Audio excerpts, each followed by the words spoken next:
Black Series content with the haul unboxing. Like I said in the finale of my Black Series showcase video, that was not the end of Black Series content.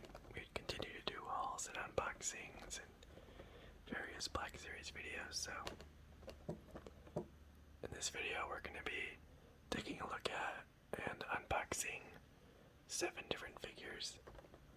We actually have a ton of Empire Strikes Back figures. All 5 of these guys are Empire Strikes Back, and then we have Solo and Episode 2. So 3 of them are the card back style, kind of the vintage collection, like retro look, and then we have the 4 that are the red back style. So I don't have any of the new slanted back styles, but I just got the Return of the Jedi Boba Fett, so I'll probably do a separate video from that. But anyways, let's take a look at the boxes of each figure before we unbox it, and I'll probably do this video in 3 parts. Not 3 different, parts, but 3 sections. So we'll take a look at all the boxes, then I'll do kind of like a time lapse of me opening them up because the sounds are really loud and not enjoyable. Then we'll do a close look at all the figures. So anyways, this is Admiral Piett. He was in episode 5, and I believe a bit in episode 6, and he is the captain of the Super Star Destroyer, the Executor, which is sort of Vader's Star Destroyer in Empire and Return of the Jedi. So he gets promoted to Admiral kind of on the spot after Vader force chokes and kills the other Admiral. I think his name is Ozzel or something like that. For, coming out of hyperspace too close to Hoth, I think, or botching the attack on Hoth. So this guy gets a promotion on the spot and is generally more competent than the previous guy, so I believe he dies on Endor when the Executor crashes into either the surface of Endor or the Death Star. Let's see. An ambitious Imperial officer, Piett rose through the ranks to captain and was assigned to the Super Star Destroyer Executor, Darth Vader's personal flagship. When Vader strangled Admiral Ozzel, oh yeah, okay, I got that right, Piett was granted a battlefield promotion to Admiral and given a grisly warning of the penalty for failure. So there's Admiral Piett.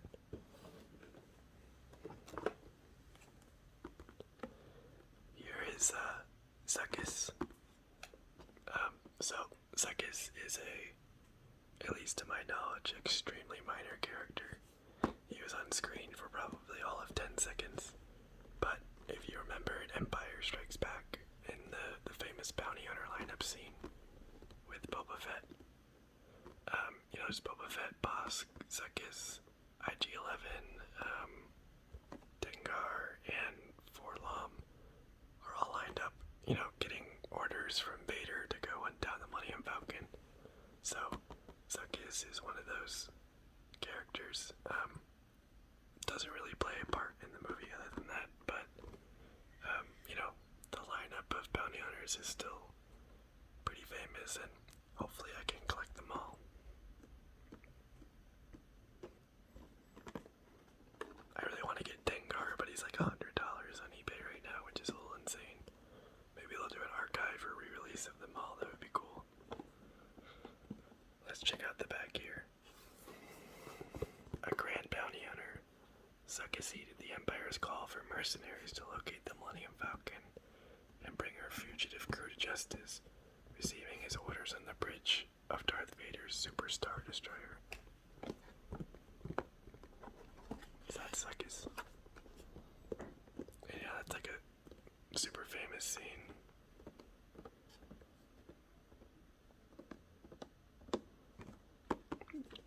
So there's Zuckuss. Here we have Lando. So we have a second Lando right here. That's older Empire Strikes Back Lando. This is Solo Lando.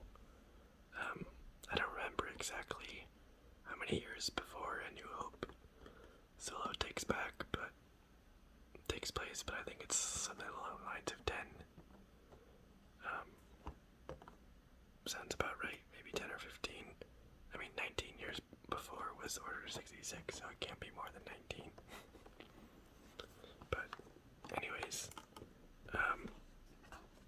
as everyone knows, Lando's a smuggler, you know, not a bounty hunter, but just general, like, cool guy, smuggler type character, swindler maybe.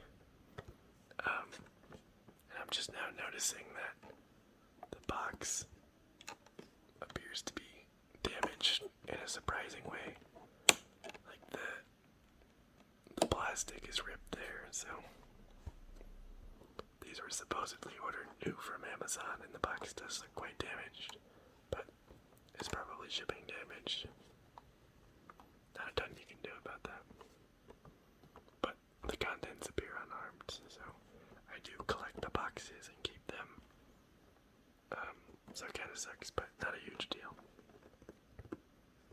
But anyways, let's read the back. Lando Calrissian, smooth and sophisticated. Captain Lando Calrissian stands ready to retire from the life of a smuggler and instead become a full-time gambler, or sportsman as he calls it, shuffling from card game to card game across the galaxy. So, gambler is one that I forgot. So yeah, there's Lando. We'll talk about him again in a second.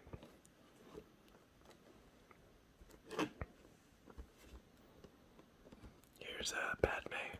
Of course, everyone knows who Padme is. She has quite the complex life, actually. Sometimes I forget that she starts out as a queen in episode 1. You know, she's like the literal queen of Naboo.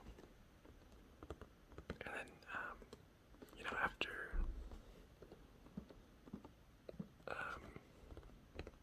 afterwards she becomes a senator of Naboo on Coruscant.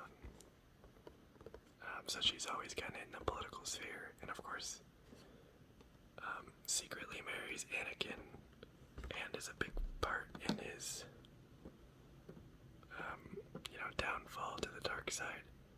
She didn't cause it, but, you know, she was the reason why Anakin was so tempted by the dark side, because he wanted to save Padme from all the visions he was having. So she didn't cause it, but, you know, Anakin cared about her. Let's see. Padme was a courageous, hopeful leader, serving as queen and then senator of Naboo, and was also handy with a blaster. Despite her ideals and all she did for the cause of peace, her secret forbidden marriage to Jedi Anakin Skywalker would prove to have dire consequences for the galaxy. I swear I don't read the back before these videos. This is the first time I read these, but I feel like every time I read it, I'm like, wow, that's literally exactly what I said. So, I swear I don't read the back first. But anyways, this is her in her, I believe it's the episode 2 outfit when she's on Geonosis. So there's Padme.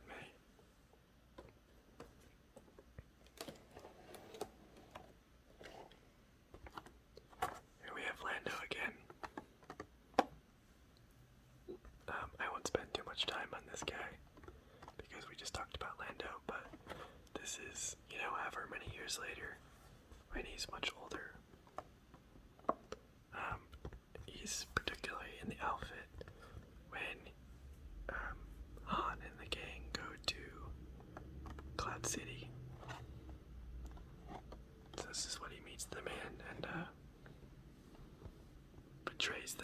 Empire, but eventually kind of realizes the Empire's no good. And sort of turns his back on them again, so he kind of has a momentary lapse onto the wrong side. But then comes to his senses, I guess you could say.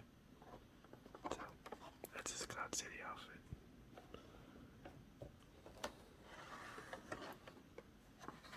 Here's Chewbacca, which is massive. Like, look at the size of Chewie. I guess they made it like realistic. So everyone knows Chewbacca. Actually, do these have descriptions? No, actually, these don't have descriptions. So I guess now that's proof that I don't read the back. Chewbacca is the faithful companion to Han Solo. So he's a Wookiee from the planet Kashyyyk. And he was a little bit in the prequels in episode 3. He talked to Yoda. He's on screen for a little bit, but of course he's mostly known from the original trilogy, where he's companion, friend, and co-worker to Han Solo. And they originally met on the planet Mimban, where he was captured by the Empire, and Han was thrown into the cell with them, and Han ended up knowing how to speak Wookiee. So they eventually become friends, and that lasts for a lifetime. So Chewie's also in the sequels, but this is specifically the Empire Strikes Back version. So, like, Chewie, as he's called, short for Chewbacca, is definitely a really big part of the Star Wars franchise. And then finally, the only character we have today that doesn't have a specific name, just Imperial TIE Fighter pilot. But, regardless, these guys are still pretty famous. So, every time when, you get the shot inside of the cockpit of the TIE Fighter, you see this guy. So, it's kind of the standard armor for all the TIE pilots. I think the TIE pilots are pretty cool. The TIE Fighters don't have shields, so when they square off against the rebels or whoever, pirates maybe, they're kind of entirely relying on their skills as a pilot to stay alive. They don't have shields to block bullets, so generally they have to be really great pilots to sort of stay alive. So if a TIE pilot sees more than one battle, he's probably pretty good at what he's doing. TIE pilots are pretty sweet. Okay, I'm gonna switch over to a time-lapse type thing really quick. Get all these out of the box, because like I said, those sounds are definitely not enjoyable with all the really loud plastic crinkling and whatnots. And I'll be back in a second.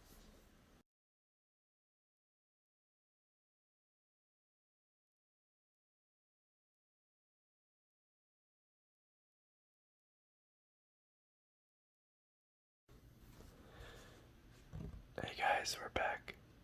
Hope you enjoyed that brief time lapse. But yeah, unfortunately, to get the figures out of these, you do have to rip like the art card, which always sucks. But I try my hardest to preserve the art as much as possible, but sometimes a piece tears off here and there. I've actually stopped opening my vintage collection figures, or I've been buying two, so I can kind of keep some of them in the box, because I think it looks really nice. But Black Series figures, I always want to take out of the box. So.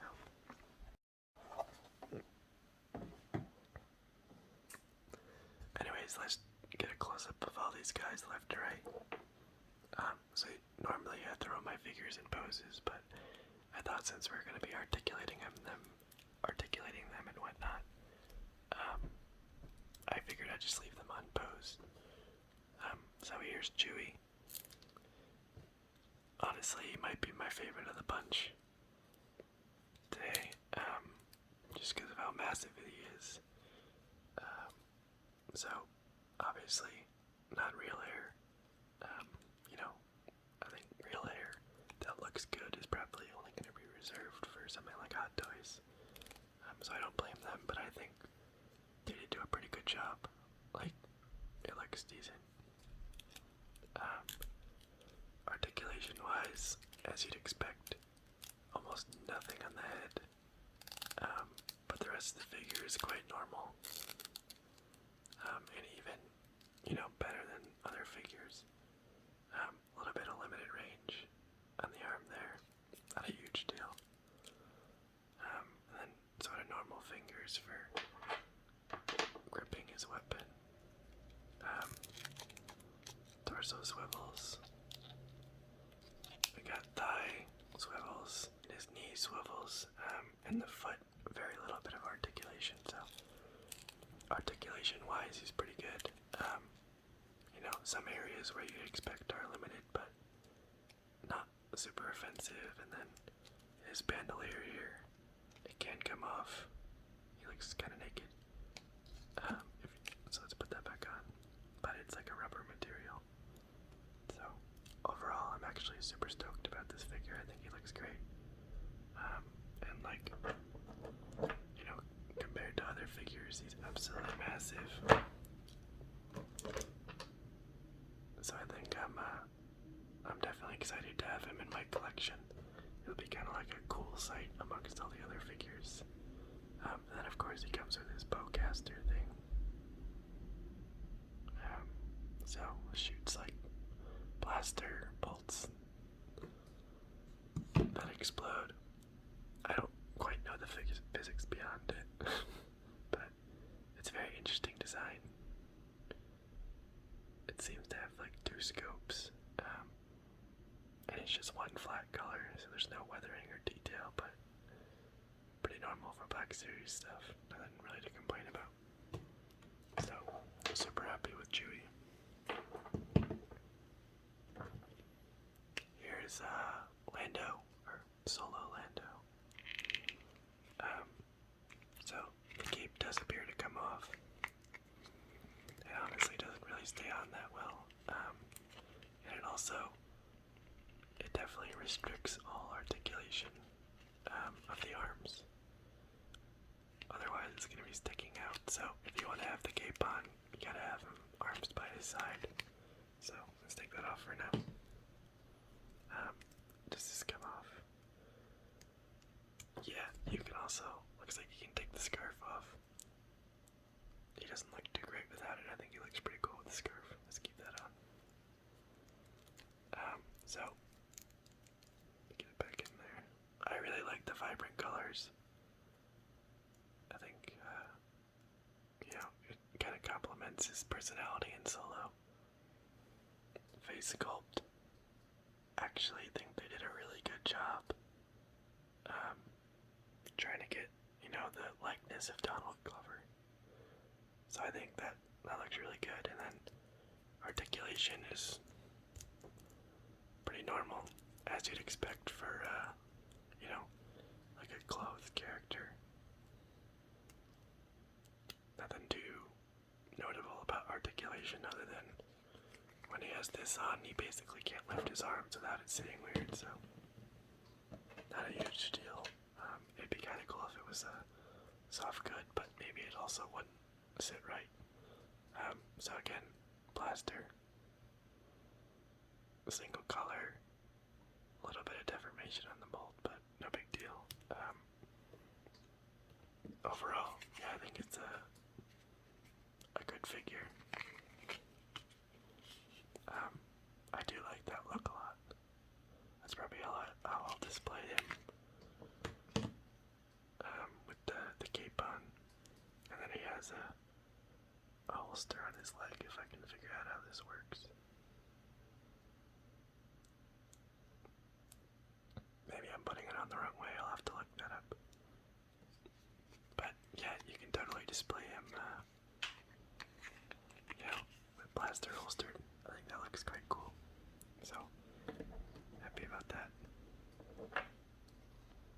here's Padme. Let's see what her face sculpt looks like. Again, I think another good one. Sometimes the face sculpt's just like so off, and it's like unsettling almost.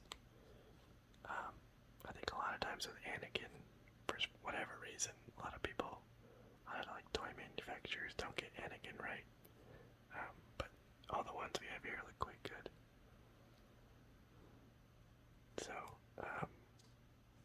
there's this rubber cape thing that she has. You can probably remove it if you pop her head off. In fact, you can definitely remove it if you pop her head off, but I'll leave it on for now.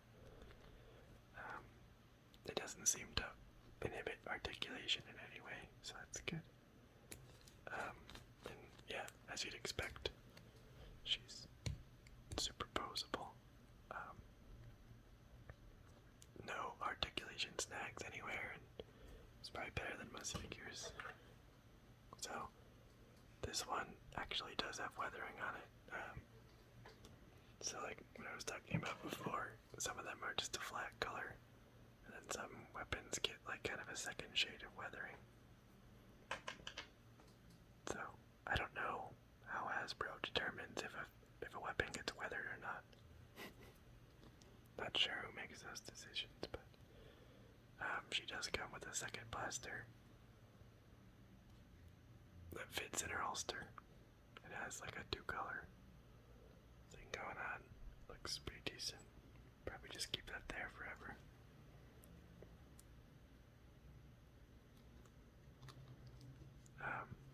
But yeah, there's Padme.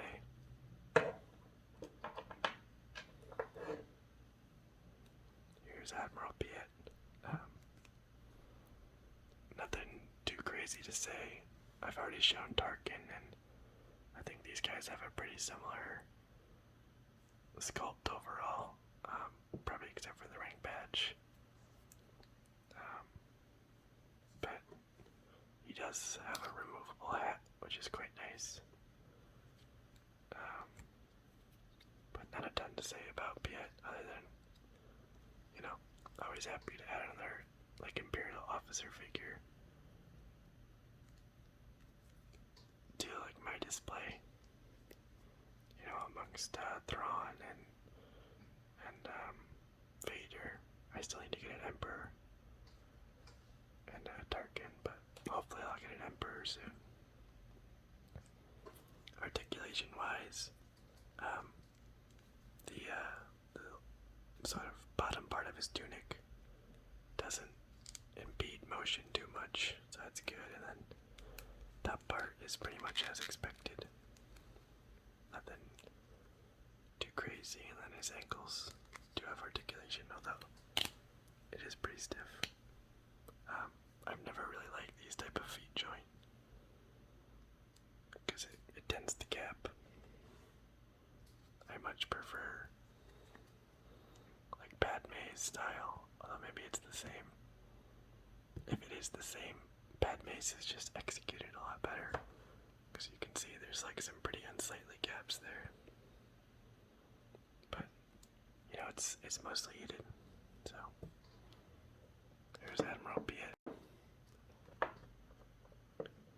So here's Zuckuss. I never actually realized how short he was.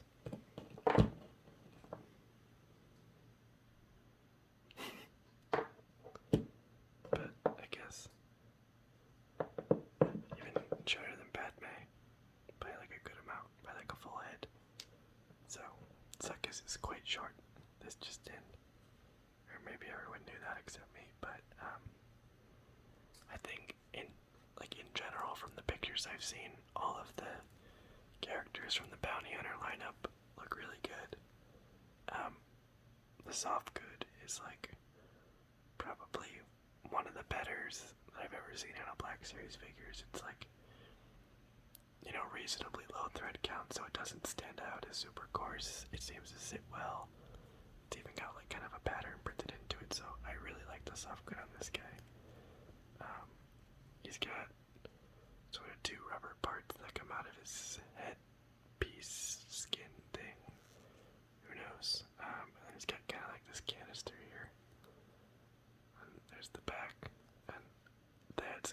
looks great.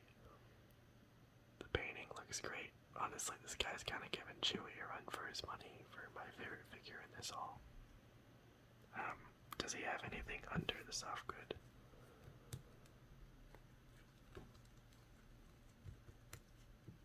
He kind of has a gross looking arm. It's almost diseased looking under there. And then under the skirt,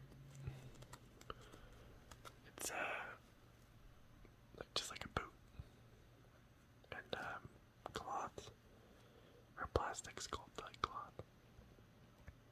And then he has a blaster.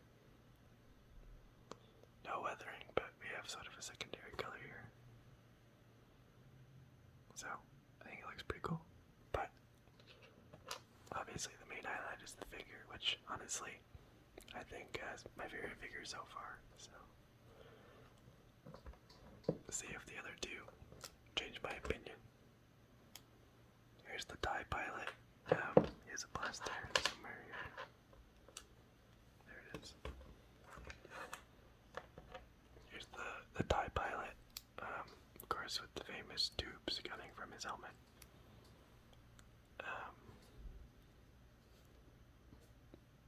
So, I don't think you can breathe in a TIE fighter, at least for very long, without the, the helmet system and the oxygen system he has.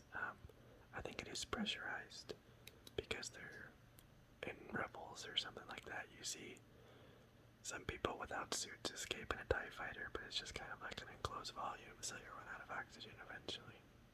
So they do need this suit to be inside it for a prolonged period of time. But yeah, like I said, I really like the TIE pilot. I think the design is awesome. He comes with a blaster.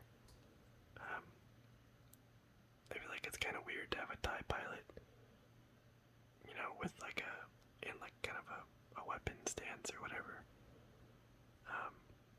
I don't think, maybe I could be wrong, but I don't think we really see TIE pilots engaging in ground combat too much. They're always in their fighters. But, I guess it's maybe if the ship gets boarded or they crash lands, they want something to defend themselves. I don't know if they have holsters in the movies and shows. I'll have to look that up on the 501st site. But just like the main Star Wars movie accurate cosplay site. But yeah, it looks pretty sweet, but I don't think it beats out Zuckuss. Okay, last up we have Empire Strikes Back Lando. Oh, what just happened? Looks like I did not even realize this, but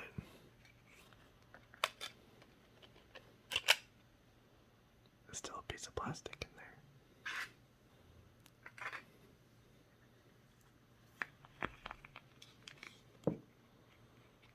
So here's Lando.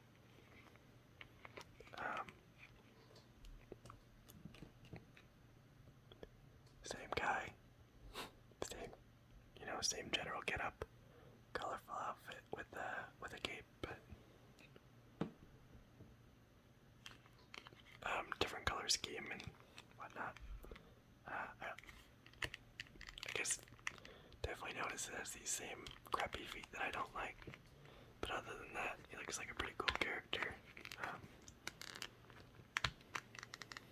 And yeah, same thing. You can't really do much with the arms unless they're down, or unless if you have the cape on, they have to stay down.